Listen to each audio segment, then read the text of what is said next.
Radio Suara Teknika, media informasi dan edukasi lewat Radio Suara Teknika.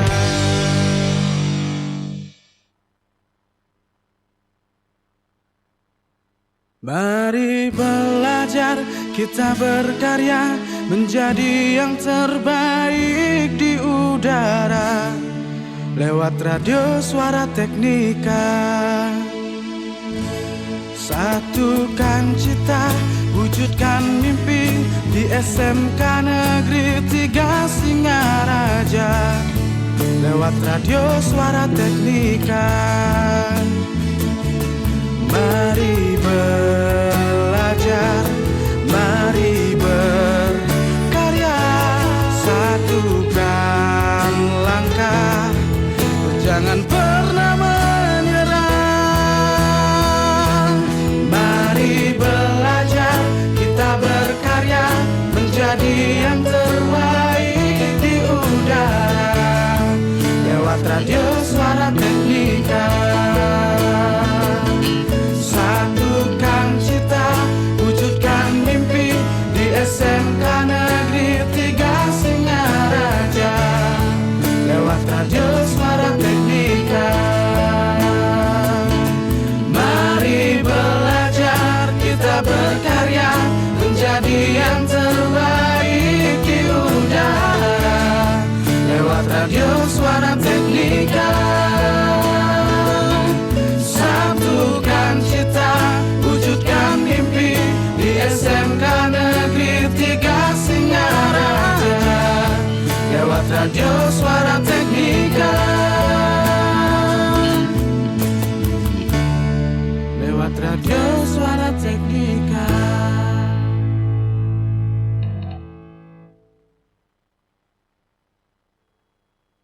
The best mix of music. 107.7 FM.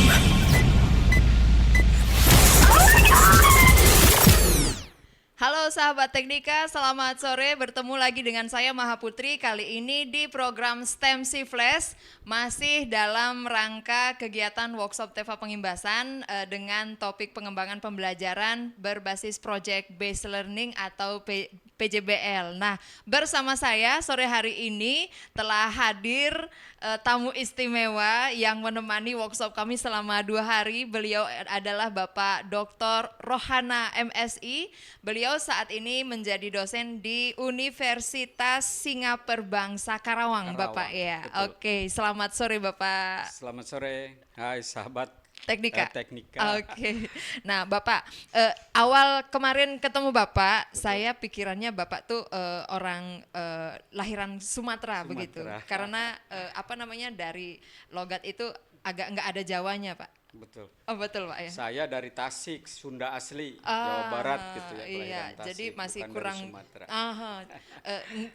medok Sundanya itu masih belum nggak kental banget gitu loh, kental, Pak. Kecuali beliaunya lagi ngomong Sunda baru ketahuan ya, Pak ya. Betul. Oke, Bapak, dalam rangka TEFA Pengimbasan ini kan Bapak sebagai narasumber tadi materinya adalah tentang bagaimana kita menerapkan project based learning di dalam kelas. Nah, kalau misalnya kita berbicara TEFA ini, Pak. TEFA ini kan sejak kurikulum Merdeka ini mulai digaungkan lagi. TEFA itu. Sebenarnya kan padahal sudah dari dulu ada, cuman sekarang lebih digaungkan lagi. Nah, menurut Bapak sendiri yang sebelumnya juga pernah menjabat sebagai kepala SMK 2 Garut Pak ya. Jadi sudah banyak pengalaman. Nah, menurut Bapak sendiri apa sih esensinya TEFA bagi SMK, Pak? Baik, terima kasih. Kebetulan saya sebagai pendamping pusat dalam pendampingan untuk seluruh SMK yang mendapat bantuan pemerintah, termasuk SMK 3 Singaraja ini. Nah, ada beberapa hal yang masih perlu ditekankan karena awalnya dari konsep pendidikan sistem ganda itu ya. Pendidikan sistem ganda yang dulu digaungkan oleh Profesor Wardiman sebagai Menteri Pendidikan, ternyata sampai saat ini masih berlanjut karena apa? Ada 4 hal yang saya dalami gitu ya. Yang pertama gagal paham gitu. Gagal paham kenapa? Karena pihak industri umumnya ketika kegiatan di SMK ada yang hadir tapi tidak output, kegiatannya tidak muncul gitu. Betul. Kebanyakan tidak hadir. Nah, pengertian pendidikan sistem ganda itu sendiri pendidikan yang direncanakan, dilaksanakan, diawasi, dan diuji oleh SMK beserta dunia industri sebagai institusi pasangannya. Pada umumnya yaitu tadi direncanakan kapan? Saat in-house training, kegiatan awal tahun di sekolah, ketika IHT pihak Dudi wajib hukumnya hadir. Untuk apa? Untuk mensinkronkan kurikulum. Tuh. Mana yang dilaksanakan di sekolah, mana yang dilaksanakan di Dudi. Kemudian dilaksanakan siapa yang harus mengantar peserta didik kita ke industri. Nah, di sini kebanyakan hanya guru saja. Tapi tolong sekali-kali Pak Kepala atau Ibu Kepala itu ikut hadir lah menitipkan anak kita supaya industri itu paham dan peduli gitu ya. Yang ketiga pengawasan. Diawasi oleh siapa ketika anak melaksanakan PKL. Dan yang terakhir diuji. Diuji bersama antara SMK dengan dunia industri sebagai institusi pasangannya atau LSP. Nah, oleh karena itu kaitan dengan itu sekarang PKL sebagai aktualisasi dari pendidikan sistem ganda itu sudah ada ketentuannya, yaitu merupakan mata pelajaran. Bukan lagi kegiatan, tapi mata pelajaran, sehingga kedudukan PKL itu sama dengan mata pelajaran lain. Wajib dilaksanakan sama dengan mata pelajaran lain, yaitu 6 bulan. 6 gitu. bulan. Kenyataannya seperti apa sekarang? Masih ada PKL yang 3 bulan, bahkan ada yang 2 bulan. Nah, oleh karena itu, melalui program Direktorat SMK, Dirjen Vokasi, SMK PK dulu lah yang melaksanakan itu. Baru SMK pengimbasan, SMK jejaring yang diimbaskan oleh SMK induknya. Nah, sehingga lambat laun nanti akan seluruh SMK melaksanakan PKL itu selama 6 bulan. Tadi esensi dari 4 hal tadi, kenapa masih PSG sekarang? Yang pertama gagal paham, yang kedua kepedulian dunia industri terhadap SMK masih lemah dan masih cukup sedikit begitu ya, betul, yang peduli terhadap kondisi SMK, pelaksanaan PKL di SMK. Yang ketiga lemahnya pengawasan. Siapa sih yang harus terlibat mengawasi anak PKL? Apakah boleh disnaker? Karena di dalam PKL itu harus dilihat apakah alat yang digunakan untuk anak itu masih layak atau sudah out of date gitu ya. K3-nya terpenuhi apa betul, tidak? Sehingga tidak akan terjadi korban kepada anak yang ikut PKL. Dan yang terakhir, tidak ada sanksi bagi dunia kerja yang tidak peduli terhadap SMK. Rewardnya sudah. Apa itu rewardnya? Pengurangan pajak. Sementara sanksinya tidak ada. Makanya nggak ada sanksi ini gitu ya. Sehingga Dudi nggak begitu sungguh-sungguh. Hanya beberapa contohnya grup Astra, Toyota, Honda, Suzuki, Yamaha dan lain sebagainya. Termasuk perhotelan. Nah, itu barangkali kalau ditanya harus apa sanksinya? Saya pernah menyampaikan di beberapa kesempatan, karena tadi rewardnya apa? Pengurangan pajak, maka sanksinya bagaimana kalau dibebankan pajak pendidikan gitu ya, bagi dunia industri yang kurang peduli terhadap SMK. Iya. Itu saja berarti. Oke, termasuk mungkin fenomena yang ada ini Bapak ya. Mungkin kalau misalnya entah di tempat lain juga atau di pulau lain di Indonesia ini mengalami. Kadang-kadang kan anak PKL itu dia diberikan beban pekerjaan yang mungkin tidak sesuai dengan kompetensinya. Betul. Karena anak PKL itu ada di antaranya yang wajib ikut shift seperti karyawan, shift Iya. malam dan lain sebagainya. Sebetulnya tidak demikian gitu ya.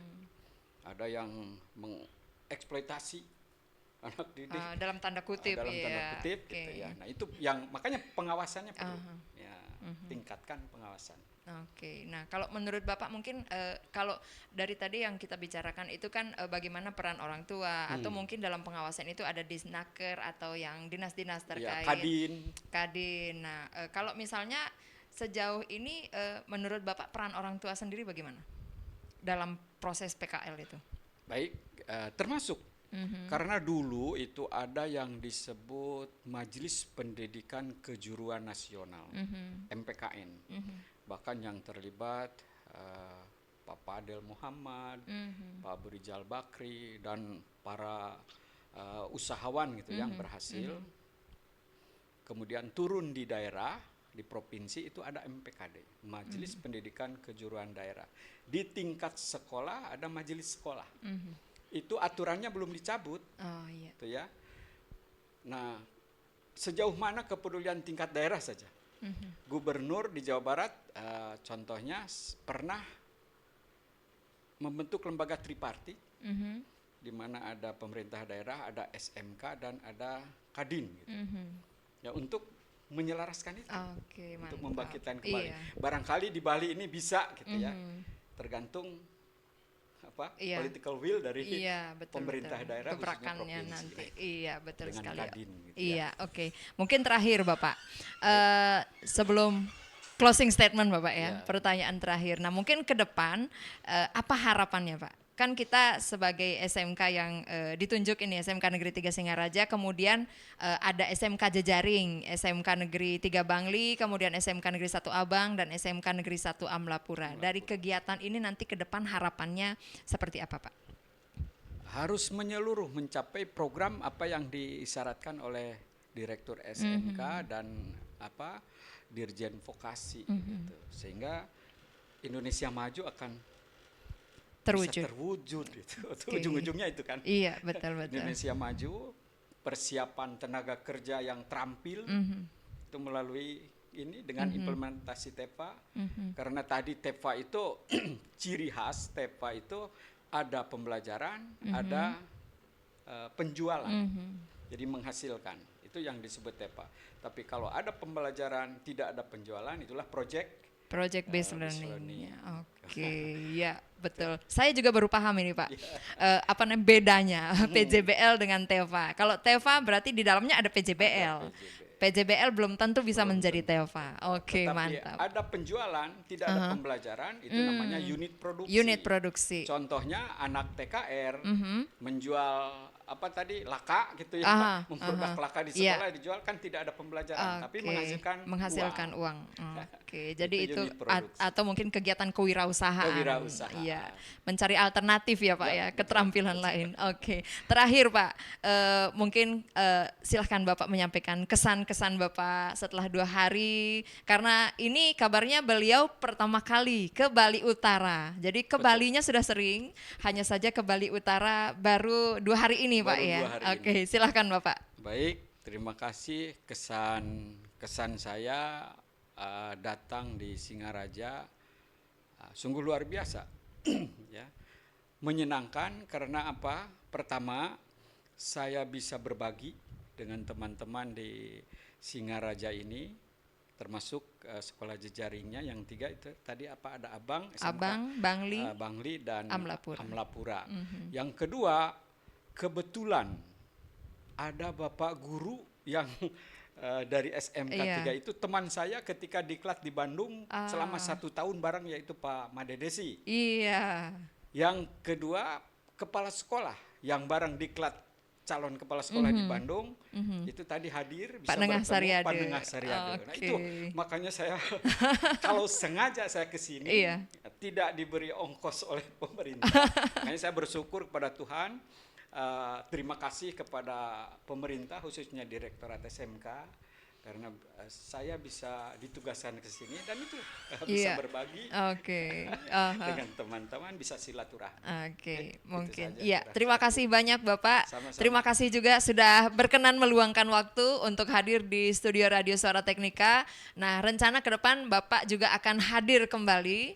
Nanti mungkin sekitar libur hari raya Bapak Libur ya, hari raya, untuk ya, workshop mungkin selama 6 selanjutnya. hari ya? 6 hari, lumayan lama. Dan mudah-mudahan nanti kita bisa lagi menculik beliau untuk membicarakan topik-topik yang lain masih seputar kegiatan TEVA Pengimbasan. Termasuk kesan saya ini, Iya. salah satu sarana publikasi nanti di sekolah di Aha. kegiatan kita Iya. wajib mempublikasikan melalui media sosial, melalui radio, Iya. melalui apapun itu Iya. sehingga seluruh masyarakat Tahu. mengetahui bahwa di Iya. Singaraja ini ada.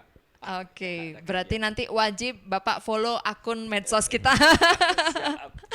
Oke, ya sekali lagi terima kasih Bapak. Semoga perjalanannya menyenangkan nanti dan bisa menikmati waktu sejenak di Sama-sama. Bali.